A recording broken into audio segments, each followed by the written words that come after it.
Asuman Basalirwa agamba nti kyeraliikiriza omuwaabi wa gavumenti okutegeeza nga bwe watannaba wavunaanibwa yeekuusa ku kutemulwa kwa Joan Kagezi.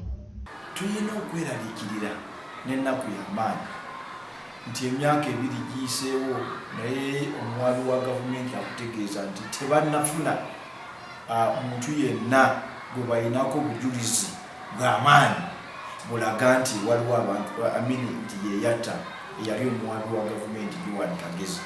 Joan Kagezi ngono ye yali omuwaabi omukulu mu musango gw'obutemu obuvunaanibwa abayisiraamu abawerako yatemulwa omwaka gwa 2015 bwe yali ng'adda mu maka ge mu bitundu by'ekisaasi.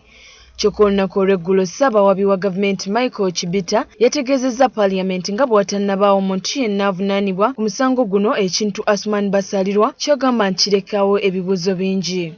Bano abantu bano bwe bayita abatujju tolowooza nti bantu ba bulijjo.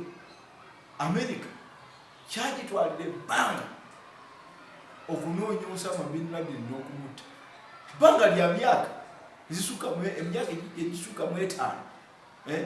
So n'olwekyo okunoonyereza ku butujju oba ku bikolwa ebikyamu si kintu kya lunaku lumu oba nnaku bbiri.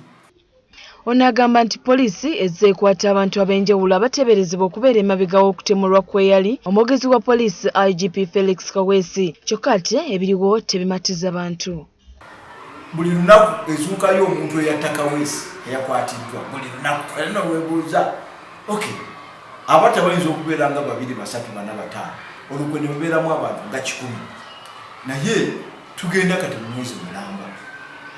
Abantu bakwatiddwa tugenda mu mwezi mulamba. Asuman wabula asaba Bannayuganda okuwagira gavumenti mu nteekateeka ey'okunyweza ebyokwerinda, kandi agamba nti ne gavumenti esaanidde okugoberera amateeka. Gavumenti yo tuteekwa okugiwagira mu kutereeza ebyokwerinda, era teri awakanya bwetaavu buliwo kutereeza byakwerinda, tuteekwa okugiwagira. Robert Onyango, Kuremite 10. Ndi omu ku abo abaawakanya ekitongole kyali kiwandiisa densite zaffe